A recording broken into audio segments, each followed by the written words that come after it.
It's 2024, and reusable space rockets and shuttles are no longer new to us. All thanks to Elon Musk and his company SpaceX for pioneering the first reusable space rocket. But that's not entirely true. Decades before SpaceX came to life, there was this giant NASA astronaut pod, the original first reusable space shuttle. The story behind this giant space shuttle is not something you wouldn't want to miss out on.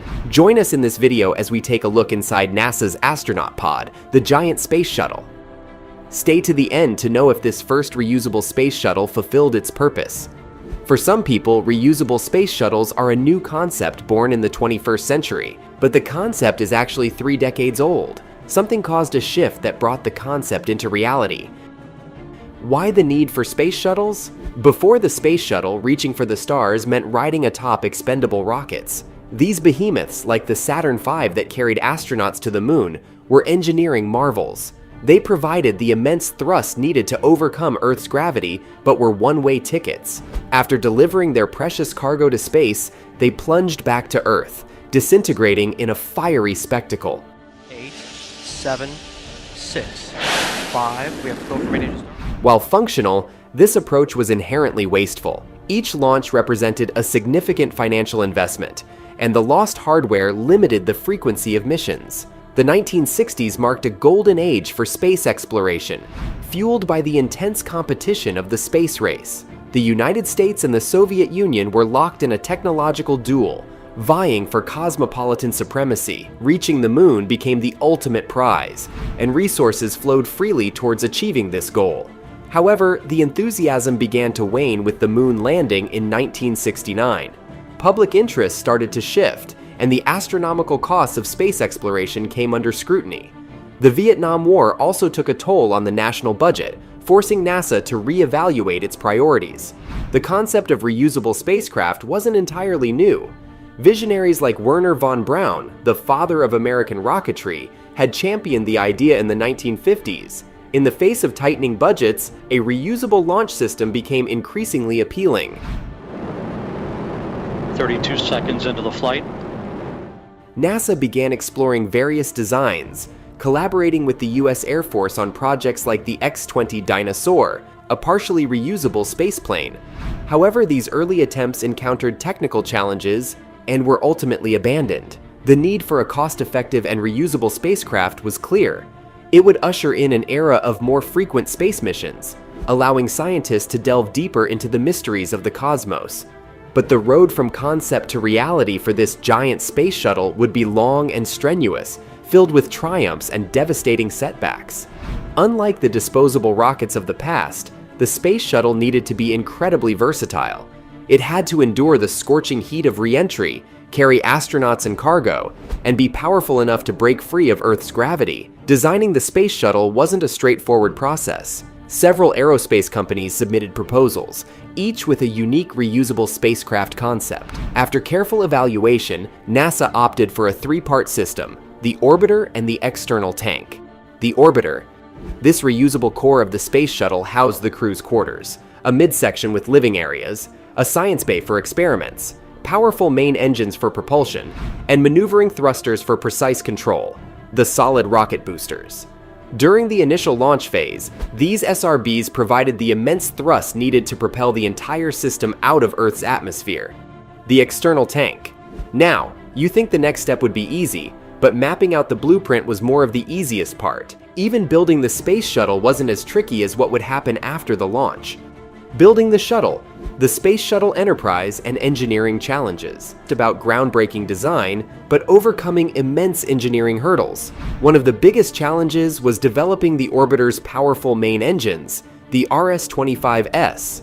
These engineering marvels had to be lightweight yet immensely powerful, capable of multiple firings for different missions. Booster ignition and liftoff of Shuttle Endeavour with NASA. Another crucial aspect was the Space Shuttle's thermal protection system, TPS. During re-entry, the orbiter would face scorching temperatures exceeding 2,700 degrees Celsius.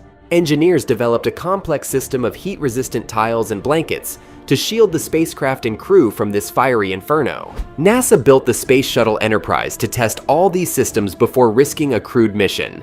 Unlike its operational counterparts, the Enterprise never ventured into space. Instead, it served as a critical test platform, undergoing a series of atmospheric approach and landing test flights. These flights allowed engineers to gather crucial data on the orbiter's handling characteristics and thermal protection system during re-entry, paving the way for a crewed mission. Everything was set for the first flight, but what happens when a successful launch leads to a devastating failure? First flight, a successful failure. The year was 1981.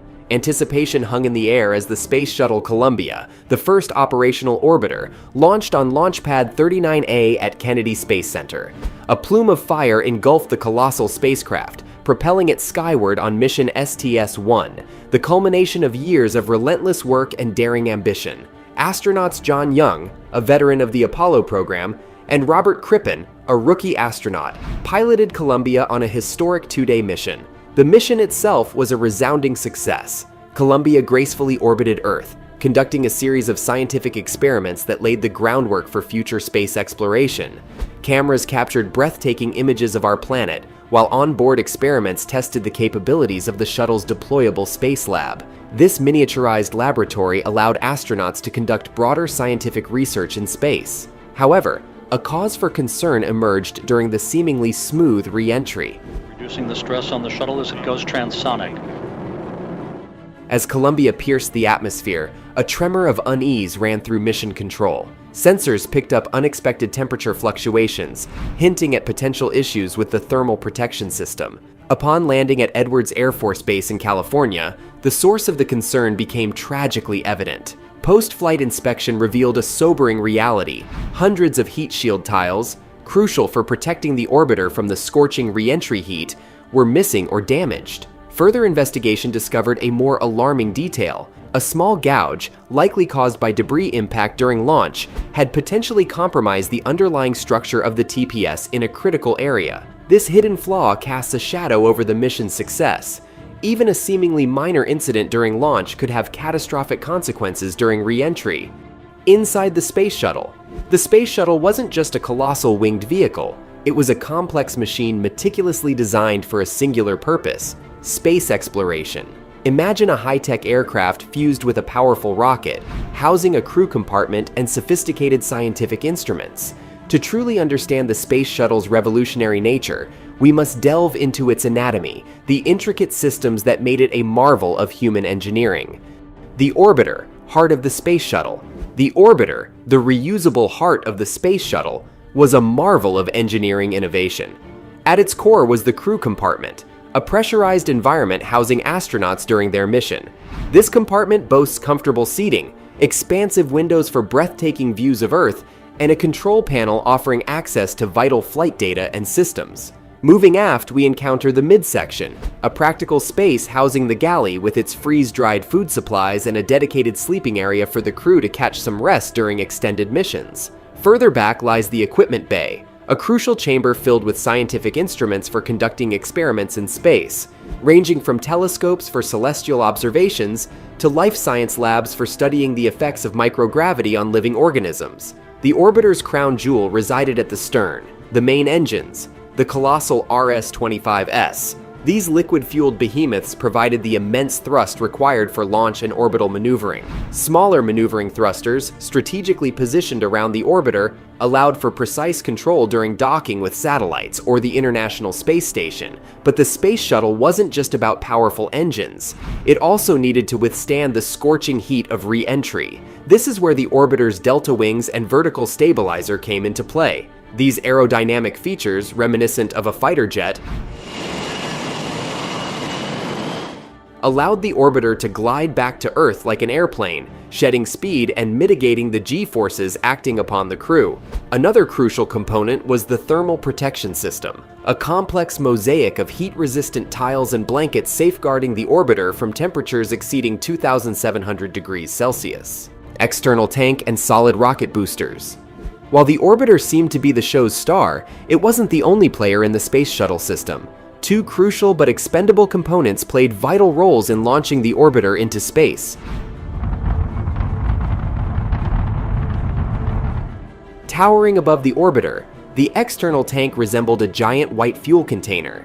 This behemoth housed the massive amount of liquid hydrogen and oxygen needed for the main engines to function during the initial ascent. Unfortunately, the ET was a one-way ticket to space. Once the fuel was depleted during launch, the ET would detach and burn up harmlessly in the Earth's atmosphere. The two imposing solid rocket boosters were flanking the orbiter on either side. These powerful rockets provided the initial thrust needed to propel the entire system out of Earth's atmosphere.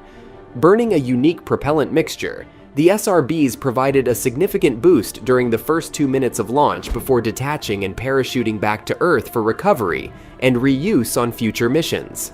A devastating setback. The Space Shuttle program wasn't without its share of setbacks. The most devastating occurred on January 28, 1986, with the tragic loss of the Space Shuttle Challenger and its 7 crew members. The mission, STS-51L, aimed to deploy a communications satellite and showcase the potential of a civilian teacher, Krista McAuliffe, venturing into space. However, disaster struck just 73 seconds into the flight. A faulty rubber O-ring seal in one of the SRBs failed to contain the immense pressure and hot gases during launch. The scorching gases burned through an adjacent solid rocket booster segment, triggering a catastrophic chain reaction. The external tank ruptured, and the orbiter disintegrated, tragically taking the lives of the crew on board. The Challenger disaster sent shockwaves, shattering public confidence in the Space Shuttle program. A thorough investigation revealed the cause of the accident, a design flaw in the O-rings, which were susceptible to becoming stiff and brittle in cold weather conditions. The loss of Challenger highlighted the inherent risks involved in spaceflight and the importance of meticulous engineering and rigorous safety protocols. Following the accident, the Space Shuttle program was grounded for 2.5 years. This period was dedicated to implementing significant changes, including redesigning the SRBs and their O-rings to ensure better performance at various temperatures. Additionally, safety procedures were overhauled, and a culture of heightened vigilance was instilled within the program. A return to flight. On September 29, 1988, returning engines' roar again reverberated across Kennedy Space Center. Space Shuttle Discovery on mission STS-26 pierced the sky, marking the long-awaited return to flight for the program. A veteran crew led by veteran astronaut Frederick Hawk shouldered the immense responsibility of this pivotal mission. The nation held its breath as Discovery ascended, and the successful launch and return ignited a renewed sense of hope and optimism. STS-26 served as a vital test bed, allowing engineers to assess the implemented safety improvements and pave the way for future, more ambitious missions. The International Space Station. The Space Shuttle's return to flight coincided with the dawn of a new era in space exploration, the construction of the International Space Station. This ambitious project, a collaborative effort between space agencies from the United States, Russia, Japan, Europe, and Canada, aimed to establish a permanent human outpost in low Earth orbit. The Space Shuttle became the workhorse for this colossal undertaking. The Space Shuttle program wasn't destined for a smooth ride. On February 1, 2003, tragedy struck once again. On its STS-107 mission, Space Shuttle Columbia disintegrated over Texas during re-entry. Investigations revealed a chilling similarity to the Challenger disaster. Throttling up, 3 engines now at 104%. Challenger, go at throttle up. During launch, a piece of insulating foam debris from the ET had struck the leading edge of Columbia's wing, causing damage to the TPS. This damage became catastrophic during re-entry, allowing scorching hot gases to breach the thermal protection system and ultimately leading to the loss of the crew. The Columbia disaster sent shockwaves through the space community. The program was again grounded, and a new era of soul-searching began. Engineers scrutinized every aspect of the shuttle design and launch procedures, searching for ways to mitigate risks and prevent future tragedies. Last touchdown. The Space Shuttle program had a preordained lifespan. The initial vision of a fully reusable spacecraft ultimately proved elusive. The high cost of refurbishment and maintenance, coupled with the inherent risks associated with launch and re-entry, led to a decision to retire the fleet. On July 8, 2011, with the landing of Space Shuttle Atlantis on mission STS-135, the program came to a bittersweet end. The Space Shuttle program wasn't without its shortcomings. The reusability goals weren't fully achieved, and the program was marred by tragedy. However, its achievements were undeniable. What are your comments on NASA's giant space shuttle? Feel free to let us know your thoughts in the comment sections below. Don't forget to like and subscribe to our channel for more.